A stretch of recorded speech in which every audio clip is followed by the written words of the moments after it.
¿qué tal amigos? ¿Cómo están? Muy buenas noches. Yo soy Edra Chabot y esto es Dinero y Poder. Se cumplieron los requisitos para la realización de la consulta para revocación de mandato en abril próximo. El INE informó que se verificaron 2.845.634 firmas y que también se cubrió el requisito de que al menos en 17 entidades se alcanzara el 3% de respaldo de los electores. Nos acompaña vía Zoom el doctor Uki Espadas Ancona, consejero electoral del INE. Gracias por conectarse con nosotros, doctor Espadas.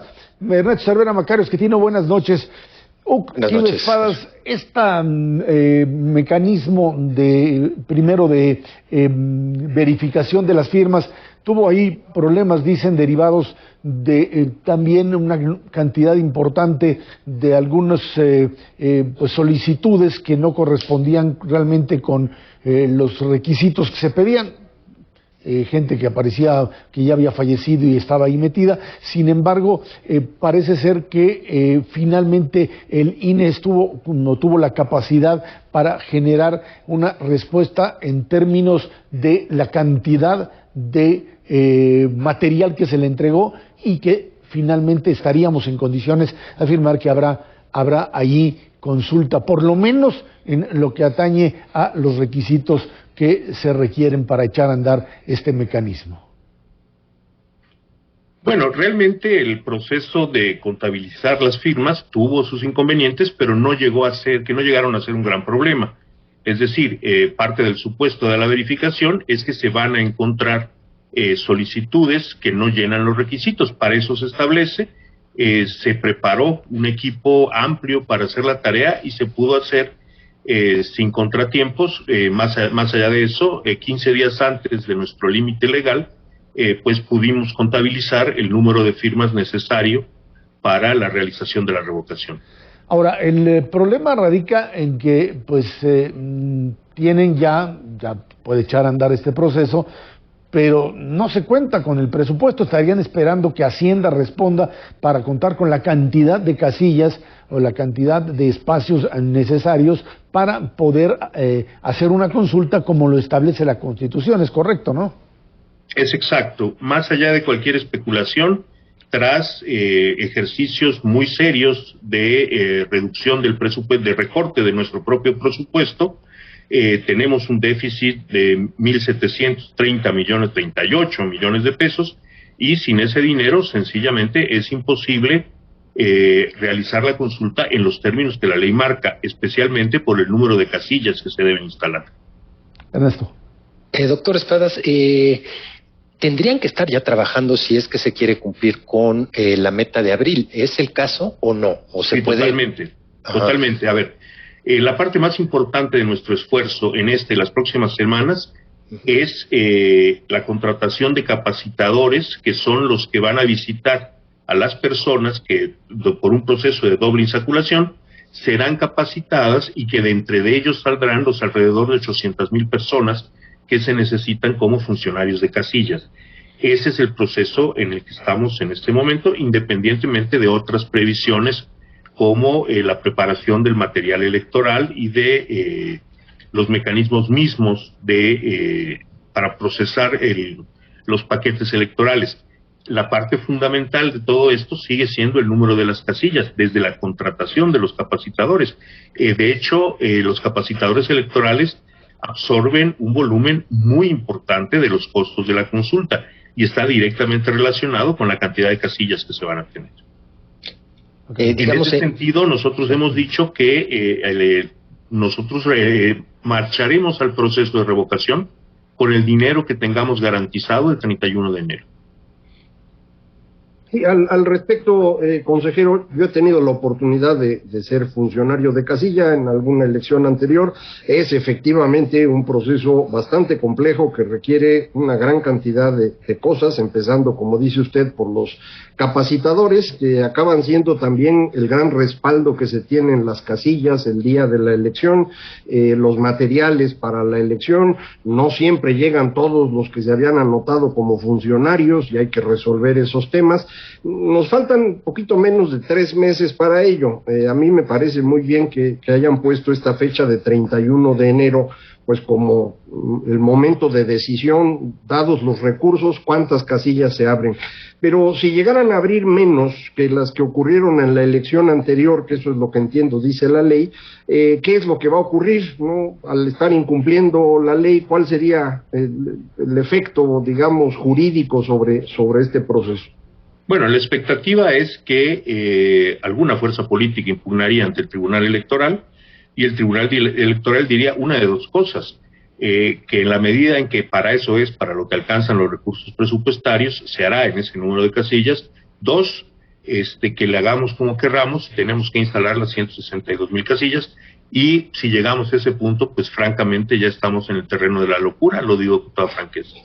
Si lo hicieran de esa forma, nos quedaríamos sin recursos para la elección de junio, la de los gobernadores, es decir, sería, como dice usted, la locura. No, esto golpearía funciones básicas del instituto, por ejemplo, los tiempos y los módulos mismos de credencialización. Una parte muy importante de nuestro gasto también es la renta de los cerca de más de 700 locales en donde están instalados los módulos de atención ciudadana. En una cosa de recortes brutales sobre los que tengamos que afectar las funciones básicas del instituto, los ciudadanos notarían inmediatamente una pérdida en la calidad del servicio que reciben, sin lugar a dudas. Ernesto. Doctor, una pregunta vinculada un poco con la imagen del INE ante la ciudadanía. Claramente durante todo este proceso, pues sin duda alguna ha salido raspado, pero lo que es curioso es que todas y cada una de las encuestas han visto cómo ha mejorado la percepción del público respecto del INE en términos de su aprobación, algunas hasta en 15 o 20 puntos porcentuales, especialmente después de las elecciones intermedias del año pasado. ¿Alguna lógica específica por esta situación? Bueno, yo creo que el INE proporciona uno de los servicios, de los pocos servicios públicos de gran calidad que los mexicanos tenemos. Los ciudadanos saben que el INE les proporciona una credencial, la proporciona a tiempo, que es una credencial infalsificable que usan todos los días, pero además, digamos que las actuales generaciones ya no conocen lo que es un fraude electoral. Los que ya peinamos canas porque todavía tenemos la suerte de peinar, pues sabemos lo que eran los fraudes electorales y qué es lo que este instituto ha impedido. Lo que las generaciones contemporáneas saben es que elección tras elección el INE les dice el resultado, que incluso desde la noche misma, antes de los cómputos oficiales, les da el rango de posibilidades y que eso se cumple. Y que incluso en la mayor parte de las ocasiones en que ha habido elecciones extraordinarias por la anulación de la elección original, casi invariablemente el resultado de la elección extraordinaria es el mismo que el del original, porque las faltas que se encontraron fueron faltas procedimentales que en última instancia no afectaron al ganador. Esto es muy importante. Los patrones de cultura política con los que muchos de nosotros crecimos, es decir, hay un solo partido que nunca va a perder, si llega a perder arrebata, y arrebata rellenando urnas, embarazando urnas, robando paquetes electorales, etcétera, etcétera. Afortunadamente, para los mexicanos que van hoy a las urnas, son historias del pasado, a un nivel que hay cosas que se cuentan y que los jóvenes materialmente no creen que pudieran realizarse. Ese es el servicio que el INE proporciona y en eso se basa el prestigio social que sí que tiene. Uki, en ese sentido, el embate del presidente contra el INE no tendría mucho sentido. Estamos hablando, pues finalmente, hoy lo vuelve a repetir el primer mandatario en el sentido de que no saben ahorrar. Parecería ser que o hay una falta de comprensión de cómo funciona el propio instituto, o simple y sencillamente se le estaría pues quitando o tratando de quitar al propio instituto su capacidad de organizar elecciones. Bueno, acá hay una diferencia de concepciones políticas claras y que tiene que ver no solo con el INE, sino con los órganos autónomos en general. Voces dentro del Poder Ejecutivo, no textualmente el presidente de la República, han declarado que los órganos autónomos se deben a funciones que indebidamente se han sustraído del Poder Ejecutivo. Esa es una discusión muy de fondo, como otras que se tienen que tener. Se dice mucho, por ejemplo, esto que se ha repetido del costo de las elecciones. El INE es el instituto electoral más caro del mundo. Hombre, no es así, de hecho, pero incluso de Latinoamérica, que en bruto sí tiene los costos más elevados, hay que decir que ninguna otra autoridad electoral en Latinoamérica cumple la enorme cantidad de funciones que cumple el instituto. Es decir, si nosotros dividimos las tareas que el instituto hace, estamos lejos de ser un instituto opulento, dispendioso, y en donde repasaba yo hoy en la mañana, pues exconsejeros de los que tengo noticia, y es absolutamente falso que ninguno de ellos se haya hecho millonario, y desde luego ninguno se hizo millonario con sus prestaciones en el instituto. Lo cierto es que en una sociedad con las desigualdades brutales de la que padece la nuestra, pues señalar que alguien está gastando de más siempre genera una cierta animadversión, en principio, contra quien se supone que está gastando más. Pero me parece que no correspondiéndose eso con la realidad, pues las cosas no pueden ir por el camino que desde el Poder Ejecutivo se pretende que vayan. En todo caso, uno podría plantear que si hay que reorganizar gasto para elecciones o para el funcionamiento del instituto, pues habría que recortar en partidos políticos, que son los que pues tienen una mayor cantidad de recursos, y que pues no es el INE, y esto es importante decirlo, no es el INE el que se autoasigna un presupuesto, lo hace directamente el Poder Legislativo, ¿no? Bueno, yo como funcionario no tengo vela en la decisión, como funcionario electoral, no tengo vela en la decisión de lo que los partidos políticos reciben. Como ciudadano debo manifestar que soy un ferviente partidario del financiamiento público y del financiamiento público en los términos que hoy se encuentra. Me parece que cuesta mucho más caro subastar las elecciones entre los dueños del dinero, como ocurre en los Estados Unidos y en otros países. Uh-huh. Yo soy partidario de este régimen de financiamiento. Creo también que el gasto al interior del instituto se puede revisar, pero revisarlo implica una revisión minuciosa. No cortes en seco leyendo el presupuesto al margen del conocimiento de lo que ocurre dentro. Entonces se lee el presupuesto, se descubre que se paga comida para perros y se llega a la conclusión de que el instituto le compra las croquetas de sus mascotas a los consejeros, que equivale a que yo lea el presupuesto de la Ciudad de México, veo que se pagan cuadras, entrenadores y alimento para 400 caballos y concluya que el gobierno de la Ciudad de México tiene un club hípico para sus funcionarios. Es decir, se puede recortar, hombre, a recortar por recortar me parece que es indebido. ¿Se pueden reducir los gastos? Seguramente que sí.